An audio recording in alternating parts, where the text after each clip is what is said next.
Alright, how's it going everyone? I hope you're all doing well. Today is April the 21st, meaning that last night there was the April Apple event. Now, to be totally honest, I wasn't really looking forward to anything in this event. As some of you may know, I never read rumors, so I had no idea what to expect. I wasn't expecting any Macs though, and I wasn't expecting any iPhones.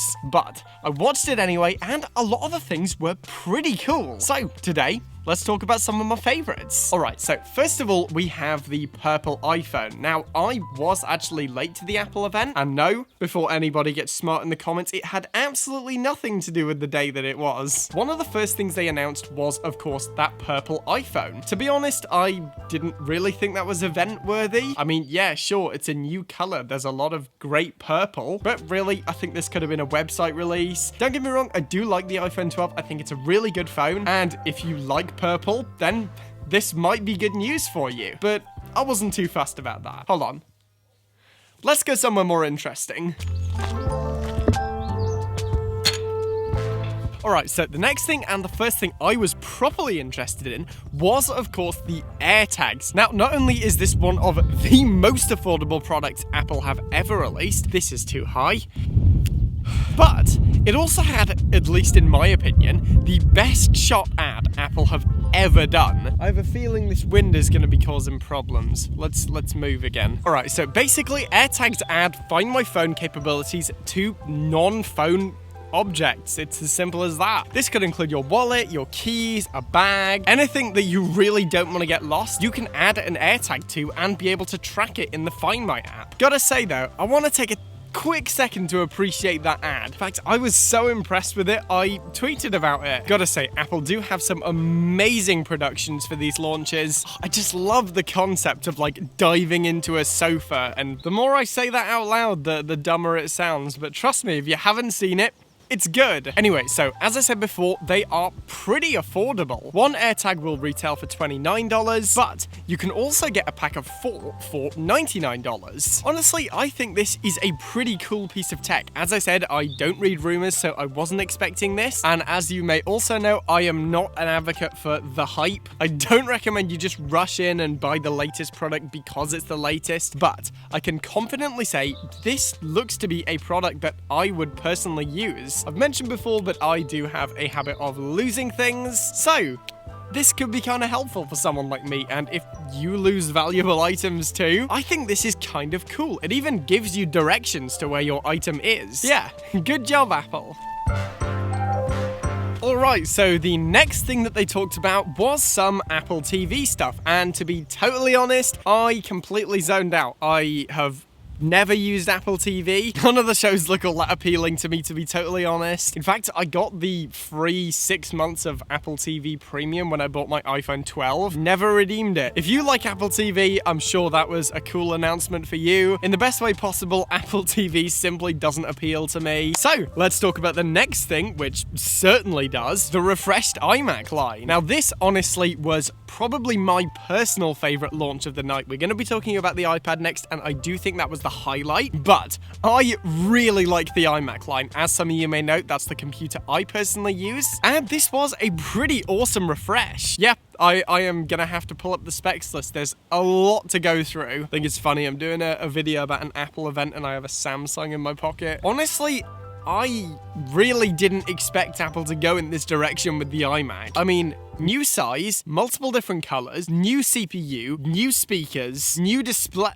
There's a lot to go through. So obviously, the first thing is multiple colors. Okay, so the colors you can get are blue, green, red, silver, yellow, orange, and purple. That's some nice variety. As some of you may have guessed, my personal favorite is the yellow one. It's the good yellow. It's not pit yellow. Thank you, Apple, for not making a pit yellow iMac. Anyway, yeah, the outer's got a complete redesign. They finally slimmed down the bezel, although granted, not as much as some people might want. They added more glass to the front. They slimmed the whole thing out by a lot. New keyboard with the Touch ID. Yeah, complete design overhaul. Next up, we have the processor. Now, obviously, this was going to be one of Apple's M chips. Considering how powerful that processor is, this kind of seemed like an appropriate choice. I don't like the camera height again. So the next big change was, of course, the display. Now, in Apple fashion, this is fantastic. One of the reasons I actually bought my iMac is because of the display that it had. Now, I have the 5K one. This one is 4.5K, which is still a nice resolution, but they both have that P3 color gamut, which is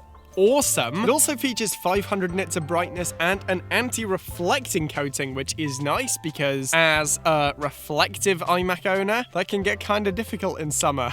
It also features True Tone, which has been one of my favorite features on iPhones for a long time now, and while I personally wouldn't have it on while I was doing iMac work, it is still a nice feature for those who want to do some media consumption. Speaking of media consumption, the iMac also got new speakers. So the new iMac features a 6-speaker sound system, and Apple claimed that this fills a room. I am looking forward to seeing tests of these. Something else they've improved on, which was less than ideal on older Macs, was both the microphone and webcam system. So this new 24-inch iMac features a 1080p webcam, which is nice to see, as well as a studio quality microphone. Do I think this microphone's going to be studio quality? No, I don't. Do I think it's going to be good quality though?